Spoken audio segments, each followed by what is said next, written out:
Bismillahirrahmanirrahim. Assalamualaikum warahmatullahi wabarakatuh. Saya ingin membahas terkait pernyataan Presiden kita mengatakan, saya baca di media Detik, kita tidak bisa lockdown seperti negara lain. Semi saja sudah menjerit. Nah, itu pernyataan yang disimpun oleh media Detik dan beberapa lagi media mainstream yang saya baca di media sosial. Adapun pernyataan Jokowi yang namanya PPKM darurat itu kan namanya semi lockdown. Itu masih semi saja sudah. Saya masuk ke kampung, saya masuk ke daerah, semuanya menjerit. Nah, minta untuk dibuka. Saya rasa Bapak, Ibu juga sama mengalami hal yang sama. Jadi begini Pak Jokowi, ini statement Bapak berbahaya ini Pak. Statement ini dapat membuat kegaduhan baru di Republik Indonesia.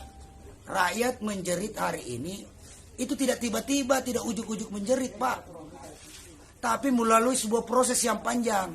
Karena isu COVID ini mulai dari Maret tahun 2020, itu diawali dengan canda tawa kabinet Bapak sendiri. Mahfud ketawa-ketawa, cengar-cengir di media ngomong bahwa nggak ada COVID di Indonesia. Akibat kegagalan Pak Jokowi menangani COVID-19 ini, makanya hari ini masyarakat menjerit. Jadi kalau Bapak menyatakan bahwa baru semi lockdown aja rakyat sudah menjerit, ini sangat mencederai dan melukai perasaan rakyat Indonesia Pak. Rakyat Indonesia ini kurang sabar gimana lagi? 2 tahun mereka bersabar. Luar biasa sabarnya rakyat Indonesia ini. Jadi Bapak tolong sebagai pimpinan Presiden kita, sebuah negara yang besar, 17.000 pulau dan ribuan suku, tolong dijaga statementnya Pak. Jaga perasaan hati rakyat Indonesia. Rakyat Indonesia ini sudah banyak berkorban. Korban perasaan, korban materi, bahkan korban nyawa.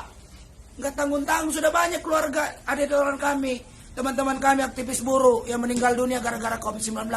Yang aja Bapak ngomong sekarang bilang menjerit. Orang menjerit karena Bapak gagal menangani COVID-19. Cuma ganti istilah dari PSBB di PPKM darurat, kemudian berubah lagi sekarang PPKM level 1 sampai 4. Tapi substansi masalahnya tetap sama. Rakyat ini tidak butuh istilah Pak. Rakyat butuh makan. Bukan istilah. Orang gak kenyang makan istilah Pak. Kenapa saya nyatakan Pak Jokowi telah gagal dalam hal penanganan korupsi? Ini tidak serta-merta berdiri sendiri. Hari ini rakyat menjerit. Di mana-mana pedagang kibarkan bendera putih. Di mana-mana buruh ter-PHK. Di mana-mana buruh dirumahkan. Upahnya dipotong. Ini sebuah problem akibat sejak awal Bapak Jokowi tidak tegas. Akan sudah dianjurkan untuk lockdown. Anggaran banyak Pak. Bayangkan 1.000 triliun yang disiapkan. Bapak jangan pelit sama rakyat. Tapi Bapak itu kasih keistimewaan kepada orang-orang kaya. Para pejabat, para koruptor.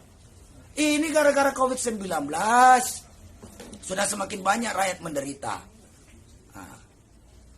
Akibat ketidakkonsistenan Bapak dalam hal penanganan COVID-19, enak aja Bapak bilang rakyat menjerit hari ini. Nah kemudian lagi maraknya tenaga kerja asing masuk di tengah PSBB ini, ya kan? Bapak Luhut itu kasih masuk orang tenaga kerja asing, data Menaker 92.000 Pak. 92.000 tenaga kerja asing masuk Indonesia selama pandemi, bahkan bisa lebih. Karena banyak juga yang masuk lewat jalan tikus. Negara kita ini banyak mafia. Ya kan? Siapa bayar, siapa cepat, siapa dapat. Gitu aja ini republik. Jadi dari ribuan TK ini, termasuk potensi penyebaran COVID kita makin masif. Ketika rakyat Anda sekat sana sini, mobilisasinya Anda batasi, ya kan? Nah, Anda memasukkan tenaga kerja asing. Jadi dalam hal ini sudah jelas Anda tidak konsisten. Nah, kemarin ketika COVID ini marak lagi akibat varian baru dari India, malah ada warga negara asing dari India sekitar 200 orang Masuk begitu aja di Republik ini, di Indonesia. Kenapa Anda tidak larang? Kenapa pelarangannya baru tanggal 21 Juli kemarin diumumkan oleh Pak Yasona Lawli? Artinya kan bisa. Sebenarnya karena ini political will aja dari pemerintah Jokowi. Warga negara asing itu masuk atau tidak. Jangan aja bicara infrastruktur. Ya kan? Belum lagi dana bantuan COVID dikorupsi. Ya kan, banyak yang disalahgunakan. Buktinya tuh Julian Batubara korupsi dana bansos. Itu perbuatan biadab, jahanam itu. Kondisi hari gini rakyat miskin lagi butuh-butuhnya. Ya kan? Itu kader PDIP tuh yang korupsi. Nah, bukan rakyat menjerit. Rakyat ketakutan bukan karena persoalan COVID-19. Rakyat ketakutan karena Presiden Jokowi salah dalam hal tata kelola negara ini selama COVID-19. Itu yang ditakutkan rakyat. Jadi kalau rakyat hari ini menjerit, bukan suatu hal yang ujuk-ujuk hari ini Pak Jokowi. Tapi melalui sebuah proses yang panjang, sehingga sampai hari ini rakyat sudah menjerit. Jadi tolong Bapak Jokowi, saya harapkan minta maaf kepada rakyat Indonesia atas statementnya itu. Rakyat Indonesia ini sabarnya udah luar biasa Pak. Jadi jangan lagi dibuat ini statement yang keliru, yang harus diluruskan. Bapak harus minta maaf. Nah, kalau Bapak nggak mau minta maaf, ya harusnya legowo dong. Mundur aja. Karena Anda sudah gagal dalam hal penanganan COVID-19. Satu lagi, persoalan masalah bantuan ke UMKM, 1,2 juta. Niatnya bagus, kita apresiasi. Namun ketika bantuan itu dikucurkan kepada para pedagang UMKM, pertanyaan seriusnya adalah siapa yang mau beli Pak? Di tengah Anda membatasi mobilitas masyarakat.